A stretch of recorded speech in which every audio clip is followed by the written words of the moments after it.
Good morning. I'm Lynette Adams, and this is Rochester in Focus. Do you roller skate?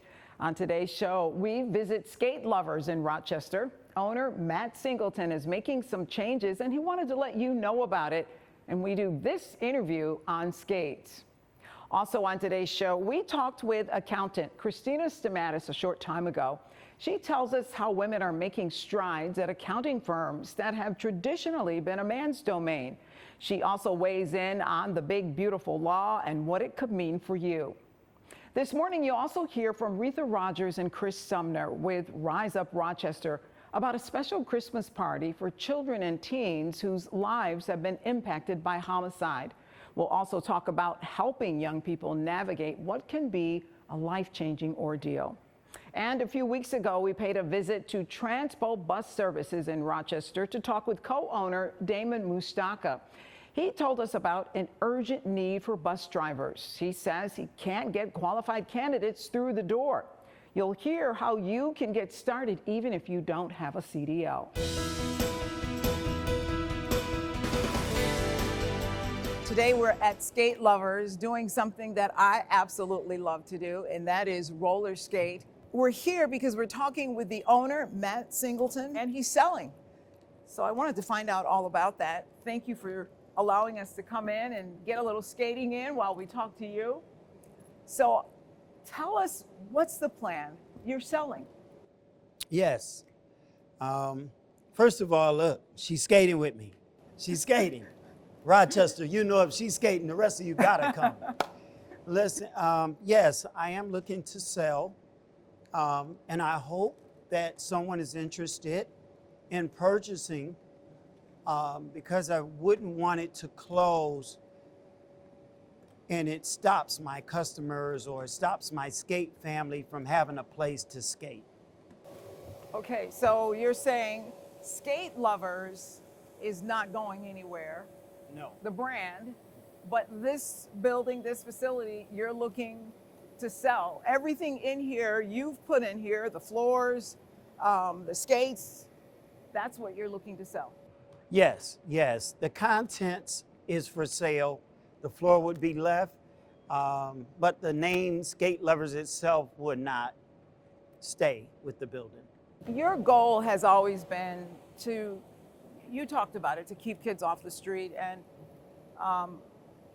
to give them something else. Why is skating so powerful for young people? It's become really popular again. I know when I was in high school, and at different times, skating has been very popular. Yes. And once again, it is popular. Yes. What are the benefits? A lot of benefits.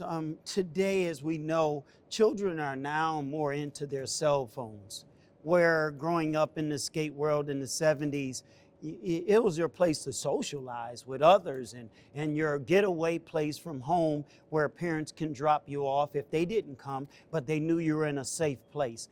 That's what I want to keep going. I want people to know that I've had people come and they came here and fell asleep because it was so comfortable. I am very appreciative of the opportunity that God has afforded me because I have seen where times me and my wife would skate. No other staff was here. Customers would come in and bring us the money and skate. They trusted us, we trusted them. I want Rochester to be a skate family, not a rink that's called Matthews Rink or anything like that. Skate Lovers is all about love. If it ain't love, it ain't nothing. If it ain't love, it ain't nothing. One quick question, what do you need from the community? How can the community become a part of this? I think everybody would know within themselves what they are willing to give and if it means anything to them. I have spoken with several different ones that come here and very much supportive of what I'm doing and have been supporting Skate Lovers and me for a long time, over 30 plus years. And so I'm very grateful for that. That says a lot about how people see me. Sometimes you don't know how people see you until you see it. And so for the children that were young, now they're teenagers, have come back and said they got it together because I had to put them out because they didn't know how to act. But now they're coming back skating. I appreciate those things. But how the community I believe can help me. First of all, I say this, pray for me. I've traveled some roads in this business that I never knew. I didn't have a mentor to teach me, to show me. So moving forward, once there's an opportunity, and it will be posted on our website, Skate Luvers website, of ways if you choose to donate, if you want your name in the building, on the wall, different opportunities that it would be available for those that wanted to have an opportunity to be a part of, or if there's any information you'd like to give or anyone that may be interested in purchasing the rink, you can also go to our website, put it out to us on our email address, or call the number that's online. If you want to skate at Skate Lovers, you might want to try to get some skating in this month, because in a short time, it may belong to someone else. We'll be right back.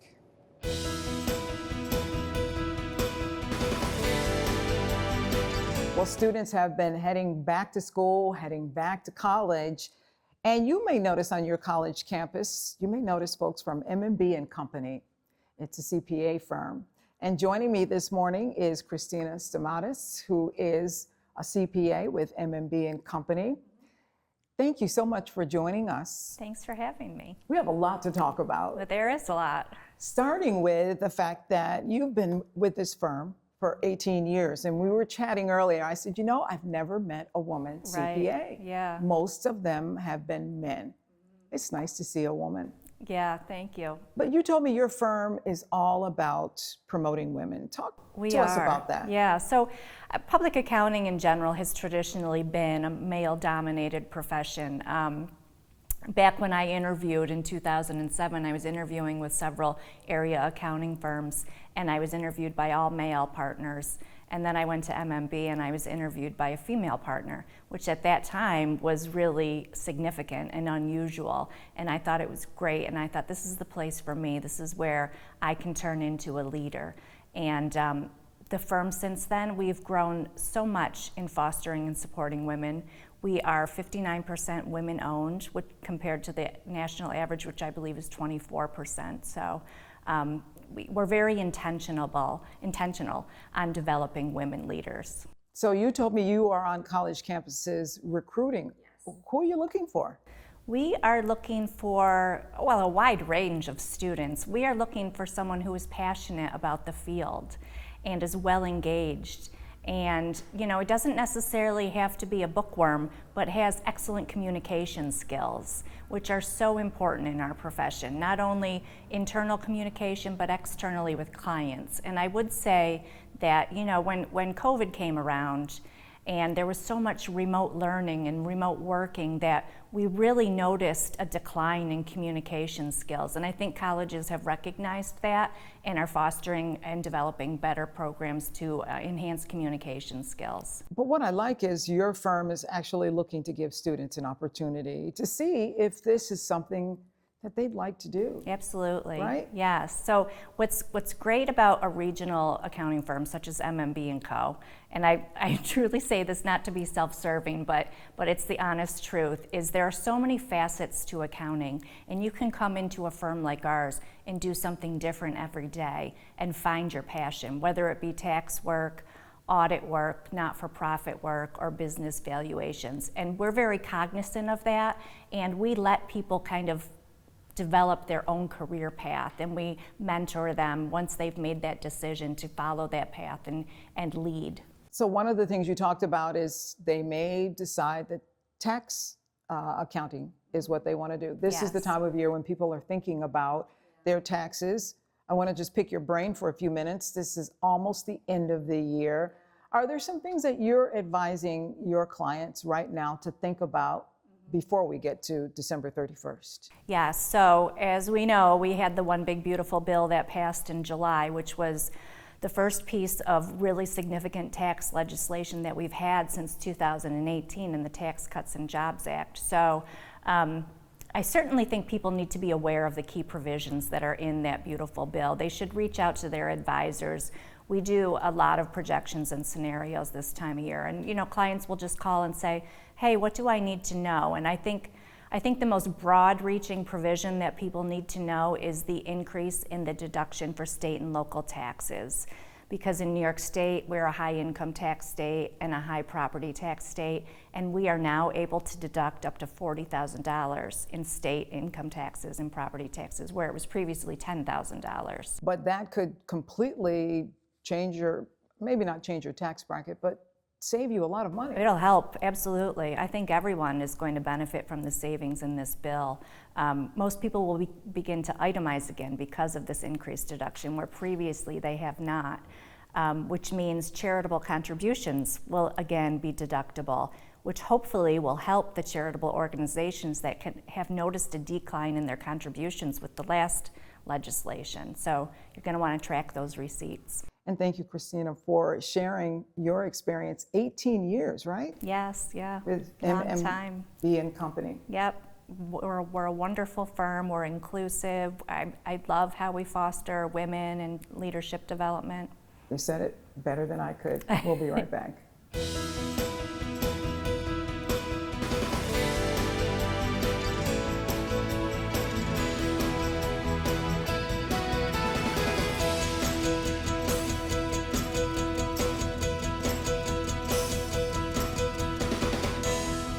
Each year, Rise Up Rochester not only celebrates the loved ones that were lost, but also they have a special Christmas party for the young people, for the children. And joining me to talk about that, Retha Rogers is the administrative assistant for Rise Up Rochester, as well as a co-facilitator of the group's support group. And Chris Sumner is also a violence outreach specialist, and he is a mentor to the Boys to Men group as well, the support group for young people. Yes.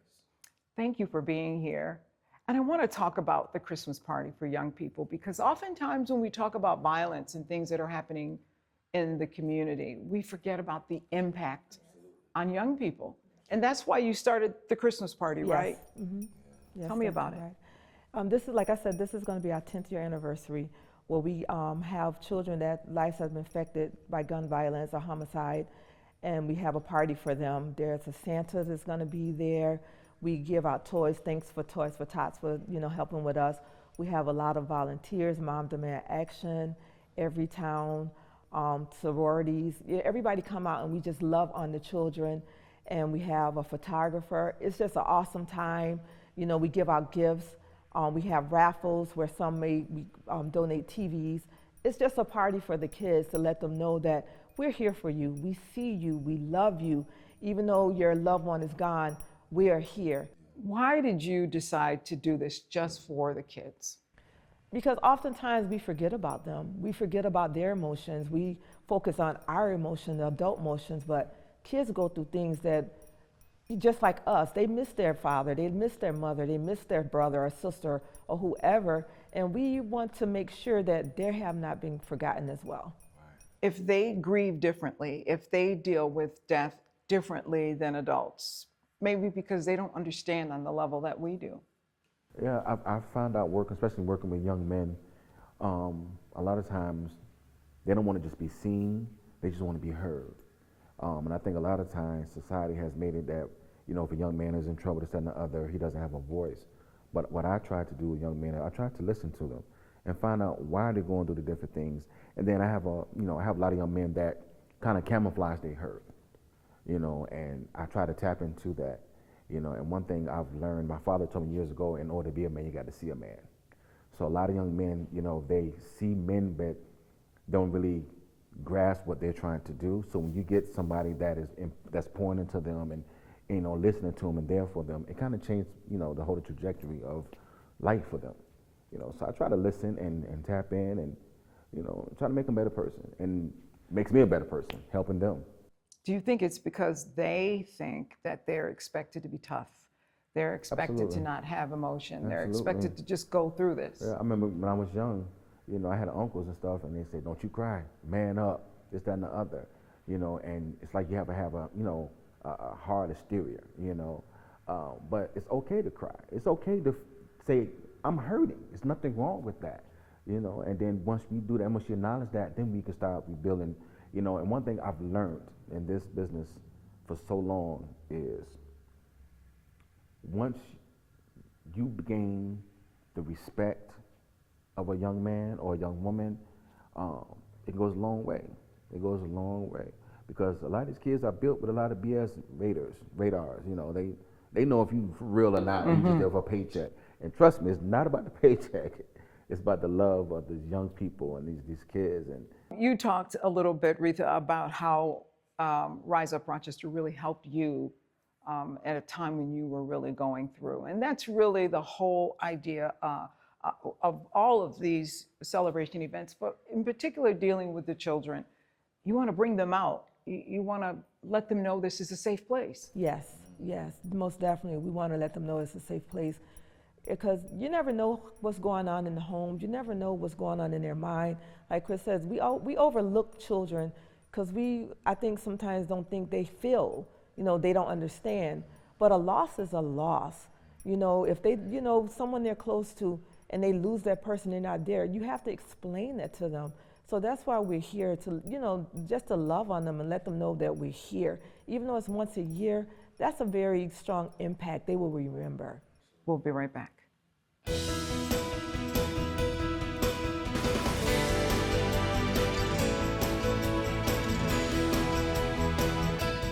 Are you interested in driving a school bus? It seems that there just aren't enough people looking for jobs as bus drivers. At least that's what Damon Musaka tells me. He's the co-owner of TBS, which is Transpo Bus Services, and you are looking for drivers, new drivers with CDLs, and it's hard to find them, you're telling me. It is very difficult to find in our new world. So what's happening? Are you finding that people aren't even applying for jobs, or when they apply and they go through the training, they aren't interested in taking the jobs? What's happening? I think it's a combination of both. We used to see a lot more applicants. We're not seeing that pool. And the ones that we do get sometimes don't last very long. So take me back to when you started experiencing this problem. I think we talked earlier about COVID, about the pandemic, and that's when things changed. So take me from there up to today. Well, pre-COVID, drivers were making $16, $17 an hour. And historically, I would say it was a great job for retirees. The post-COVID world has taken that demographic and shifted it to much younger folks who are supporting families, whereas we used to have people who were looking to give back, or the retiree who was just looking to work 40 weeks a year, have summers off. It's changed because of the COVID dynamic. And that is hurting business. Well, it's changed our business considerably. It's led to some drastic measures, and those include increasing our salaries from just 4 or 5 years ago, $16 to almost double now at $30. It's changed the way that we do our business. It's changed the business model. It's not like it once was, where you did work for a district and the drivers would come in 2 hours in the morning, 2 hours in the afternoon, and go home. That's not going to cut it for the new world driver, I like to call it.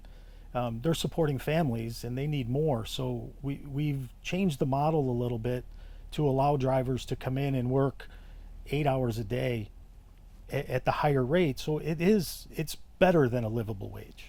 So you said to me earlier that there's plenty of new business out there that you could get, but you really can't because you don't have the drivers. Right.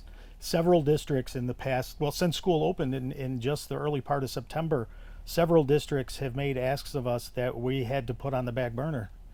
We'll get to them, and you know, that's the assurance we make to our customers, but we have to make sure that we're appropriately staffed and we have the appropriate vehicle available. So if people may have an interest in driving, what do they need to know? What would they need to get hired by you? First of all, the desire to be around children and be behind the wheel, especially in Rochester with the pending weather coming and traffic.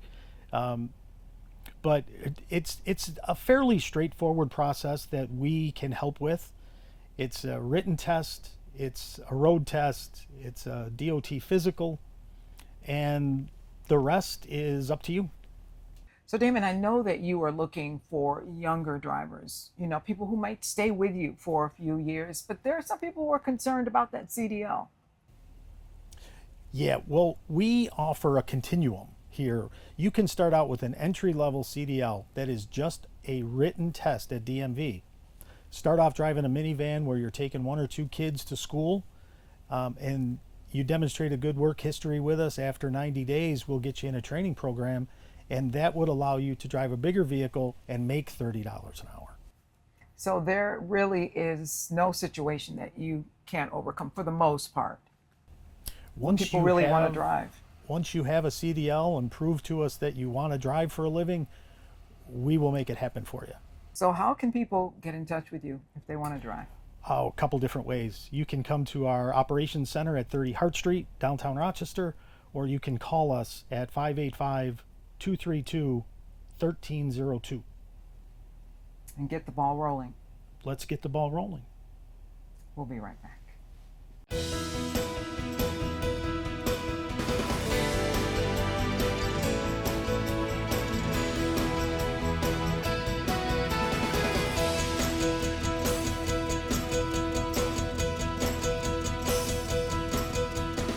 Thank you to all of our guests this morning. And if you would like contact information, just go to WHEC.com and click on the Rochester in Focus tab.